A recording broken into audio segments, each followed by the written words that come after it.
Proyecto Vespignani. Una plataforma integral para analizar y comprender el aporte de Ernesto Vespignani al hábitat, a la cultura y a nuestras ciudades. Casi 100 obras y proyectos en Europa y América Latina entre 1895 y 1925.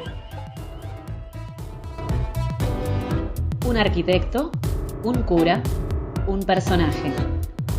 Ernesto Vespignani.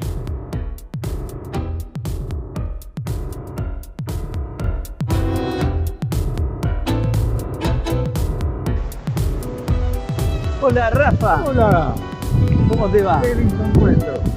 ¿Cómo andás? Te pedimos un café acá, ¿Cómo no? Me preocupa mucho ese afán clasificatorio, ¿no? Como que los blancos están por un lado, los negros por el otro y los amarillos por el otro, y con eso la gente se queda tranquila, sin conmoverse. Me acompañó de paso con la lectura que estoy un poco confundido con el estilo arquitectónico de la basílica que tenemos detrás, que me parece que como templo, como religioso, es uno de los más significativos de Buenos Aires. Y a medida que voy leyendo no tengo muy claro el estilo en que se hizo la basílica. Dicen neo-románico. Otros, el historicismo, digamos, italiano que vino a principios del siglo XX. Otros le ven un aire bizantino, pero veo que hay otros autores que bueno, me prestan cierta confusión. Mira, buenísimo que te estés interesando en esto y veo que tenés también varios libros y otro material. Los 100 años de la basílica. Sí. Y el librito se editó en el momento de la inauguración. Y acá nombra Lázara un concepto interesante, que las iglesias era una propuesta audiovisual cuando no había electricidad, con toda la iluminación interior, el órgano, la música sacra. Es también seguramente lo que inspiró a Vespignani a hacer semejante edificio en un lugar que no era el lugar, podríamos decir, de la gente más adinerada, sino que era todo lo contrario. ¿Qué es románico? ¿Qué es bizantino? En algún momento todo este tipo de edificios menciona como dentro del eclecticismo, que es un movimiento de la arquitectura de principios del siglo XX, más bien fin del siglo XIX. Hicieron muchos edificios públicos e iglesias. El Teatro Colón, la Casa Rosada, el Congreso Nacional, bueno, esta basílica que tenemos acá en el barrio. Y justamente esa mezcla de estilos que comentás es una de las características típicas del siglo XIX, principio del siglo XX. Por ahí hay una persona que nos puede ayudar con esto un poco más, a comprenderlo y a sacarnos algunas dudas, que es Gustavo Brandaris, profesor de Historia de la Arquitectura en la Universidad de Buenos Aires. Tiene mucha experiencia como docente y como, comunicador. Gustavo, bienvenido. Gracias. Un interés particular por conocer si es tal o cual estilo y a qué periodo, época responde, a qué llamamos estilo, qué importancia tiene o qué, tal vez, qué no importancia tiene. ¿Cómo no? Bueno, la cuestión de los estilos es una cuestión polémica. La gente se queda contenta y tranquila cuando sabe de qué estilo es, pero la arquitectura es algo mucho más complejo. Durante muchos años, durante unas cuantas décadas, esta cuestión de los estilos era parte de la cultura normal de la gente educada. La gente identificaba los estilos, pero era un catálogo bastante limitado y eso se podía responder porque en las escuelas de arquitectura les enseñaban a los estudiantes a proyectar en tal estilo y en tal otro, con lo cual reproducían arquitecturas del pasado, del románico, del gótico, del clasicismo francés. Pero eso era un aspecto, era la forma exterior, porque cada vez más los edificios tenían una técnica constructiva más moderna, estructuras metálicas, instalaciones, tenían baños, tenían cañerías, de modo que nunca era lo mismo del pasado. La gente los identificaba por la forma, como si en una persona la cara fuera todo y no fuera importante el espíritu. De modo que es una aproximación superficial. Y la respuesta tranquilizadora es que de algún modo es una especie de alteración del neorrománico. Y con eso nos quedamos tranquilos. Pero yo creo que hay mucho más, y hay mucho más interesante.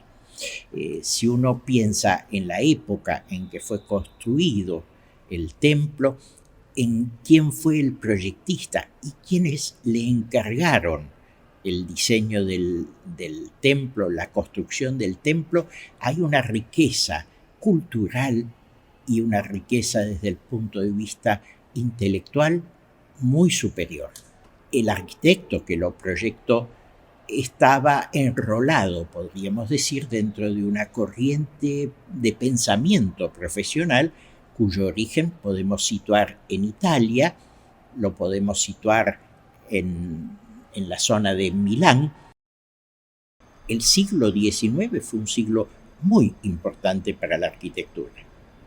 En primer lugar, por los avances de la industria y por los avances de la salud, de la medicina, la población mundial, y especialmente en países como Italia, creció mucho, más de lo que había crecido en todo otro tiempo anterior, con lo cual hicieron falta muchos más edificios, más viviendas, más templos, más hospitales, que eran en gran medida una novedad, más escuelas, de modo que la cantidad de edificios que se construyeron fue muy grande. Y había que obrar rápido.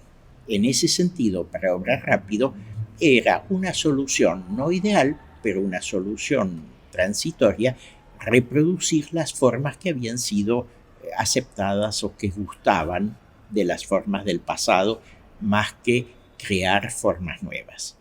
El iluminismo, la ilustración en el siglo XIX había puesto de moda el clasicismo.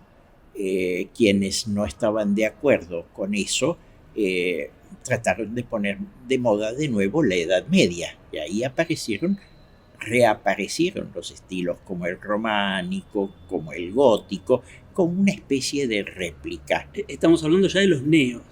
Estamos hablando de los neos, porque en realidad neo, nuevo, quiere decir una repetición, una imitación de todo eso, y hubo algún crítico, algún historiador que le puso de nombre a todo eso eclecticismo, es decir, mezcla.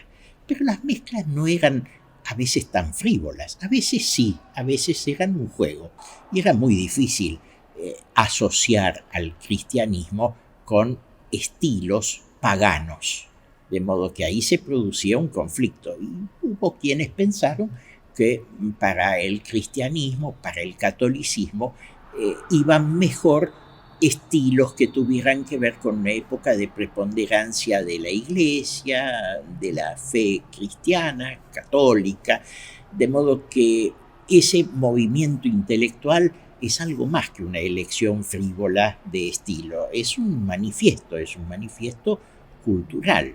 La Revolución Francesa significó también la destrucción de muchos templos cristianos, católicos.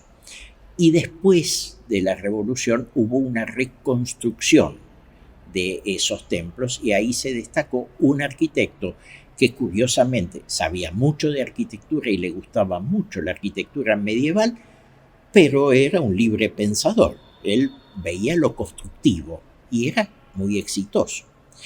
En Inglaterra, en cambio... ¿Te está refiriendo a Viollet-le-Duc? Eugenio Manuel Viollet-le-Duc, el maestro del proyectista de nuestra Basílica de Luján, en la Argentina.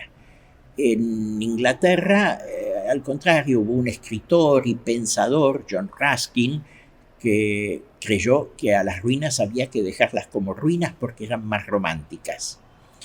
Y en Italia, más cerca de Viollet-le-Duc que de Ruskin, apareció Camillo Boito, que era un arquitecto activo, que pensaba que los edificios debían servir para la actualidad, aunque tuvieran raíces y alusiones a un tiempo pasado, a una fe.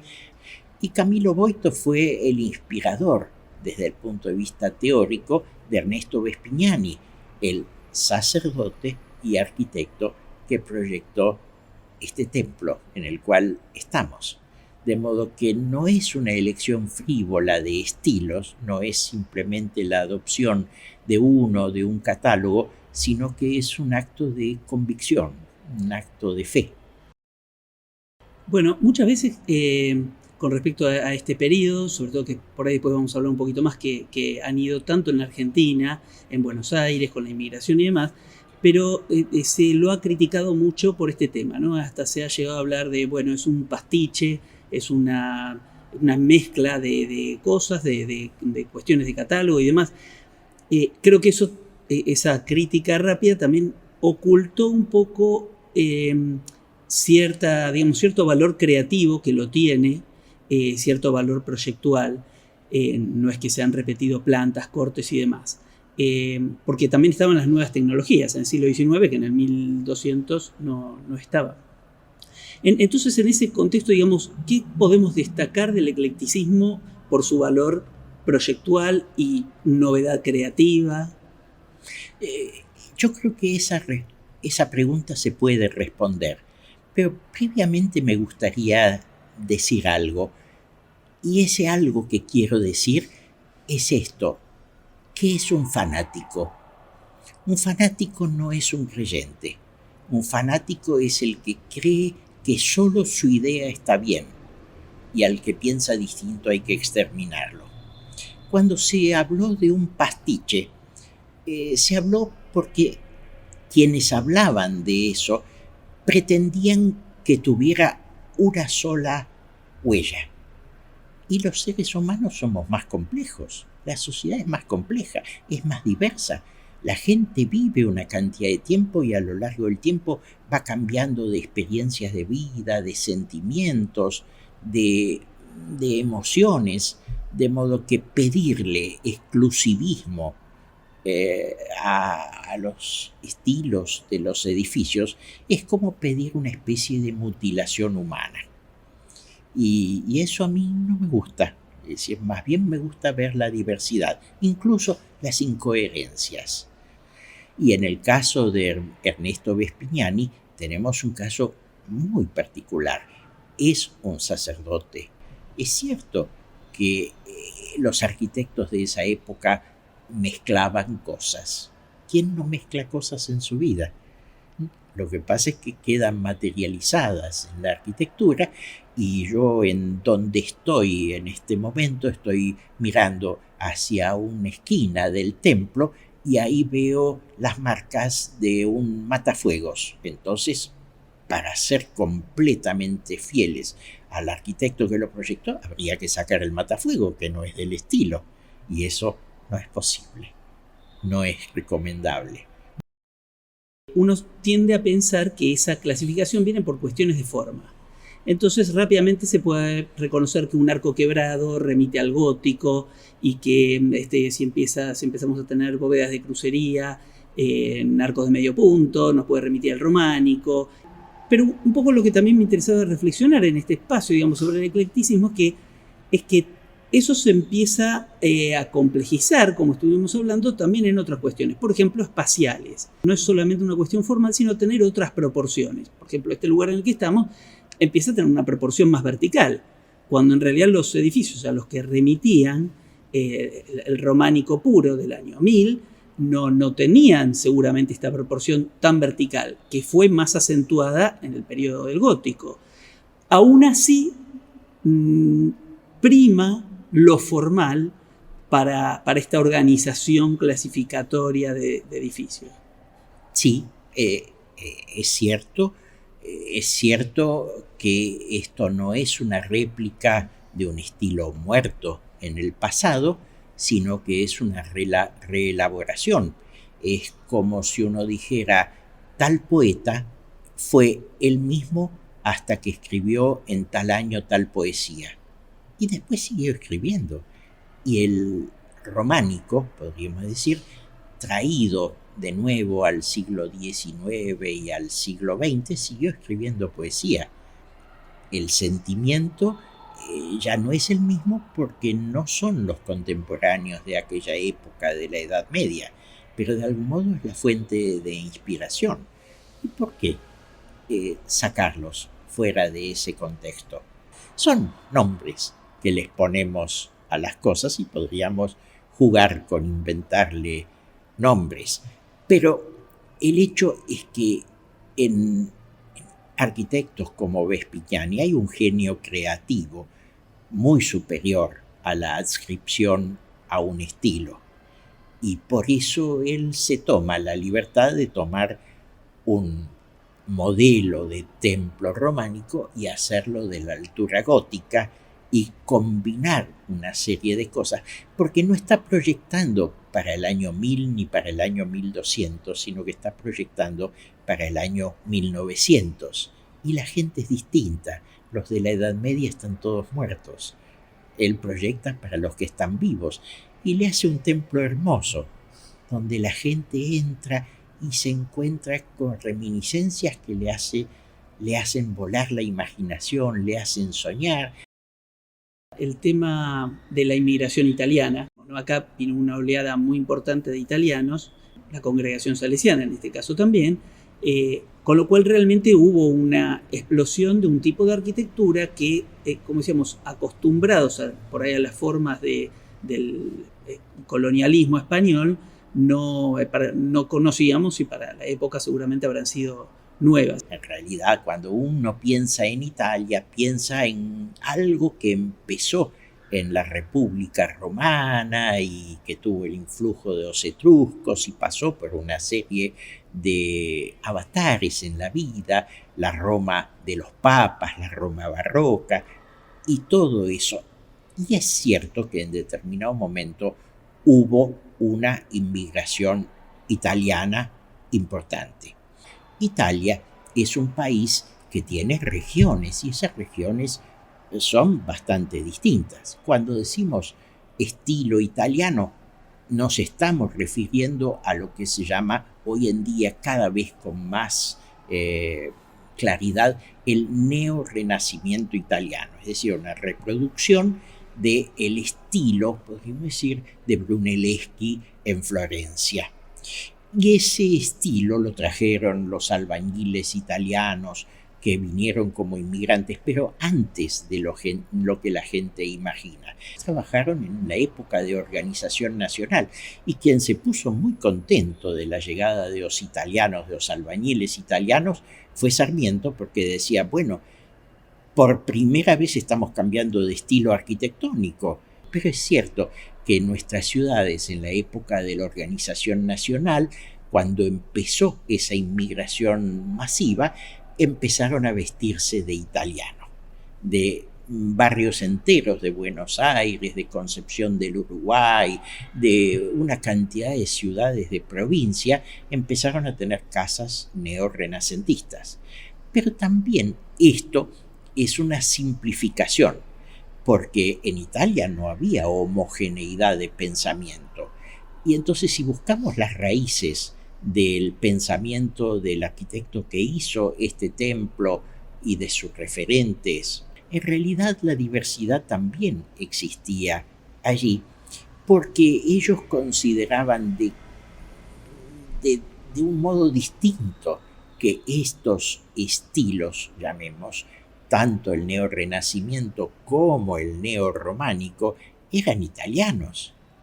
No era uno solo el que ellos traían. Eran de algún modo los progresistas dentro de la cultura italiana, porque eran los que querían que Italia tuviera una arquitectura moderna.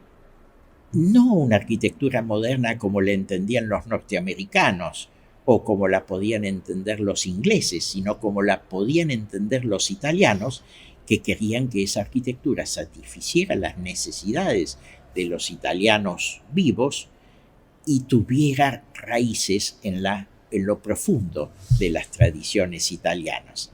De modo que esa arquitectura italiana no era vieja, era nueva.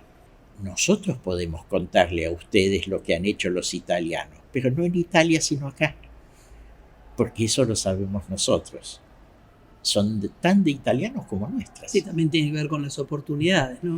En ese momento América y la Argentina en particular ofrecían una cantidad, digamos, de oportunidades, era un papel en blanco con una economía pujante como para poder desarrollar un montón de edificios y monumentos que por ahí en Italia no había tal oportunidad. Hay un caso interesantísimo que es el de Francesco Gianotti, el hombre que proyectó la Galería Güemes, la Confitería del Molino. Había sido un muy buen alumno en su academia en Italia, y cuando él decidió venir a la Argentina, sus maestros le desaconsejaban el viaje, poniendo sus clientes la cantidad de metros cuadrados construidos, y les fue muy bien en la Argentina. Entonces le escribía a los maestros contándoles qué bien les había ido en la Argentina. Pero más, yo diría, en el caso de Vespignani, era una oportunidad cultural, porque no todos los italianos pensaban lo mismo. Y dentro de los italianos, los salesianos eran un grupo muy especial, con unos principios sociales, educativos, culturales, muy notables. Ernesto Vespignani. Yo siempre comparo en otro arquitecto característico que es Juan Chiogna, como se escribe, Juan Chiogna, que es quien hizo toda esa cantidad de edificios para la compañía Ítalo-Argentina de Electricidad, también basándose en esa inspiración medievalista del norte de Italia, muy contemporáneo de Vespignani. ¿Qué nos puede aportar a hoy, más allá de poder estudiarlo para poder conservar estos edificios, estos monumentos? Pero, digamos, ¿por qué habría que hacerlo?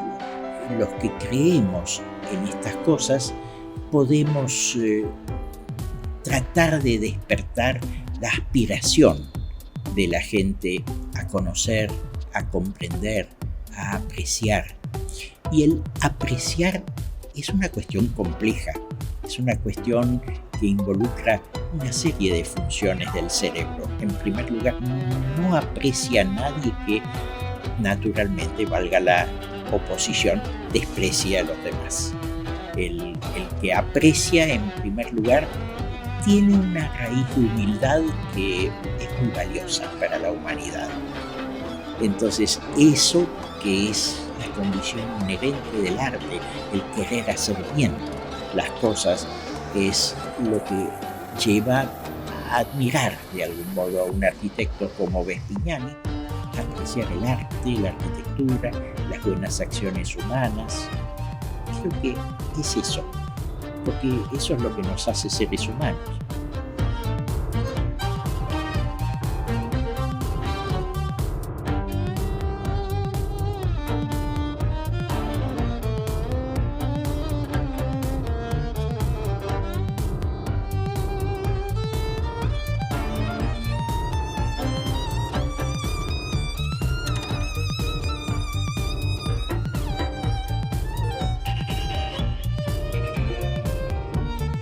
No aprecia a nadie que, naturalmente, valga la oposición, desprecie a los demás.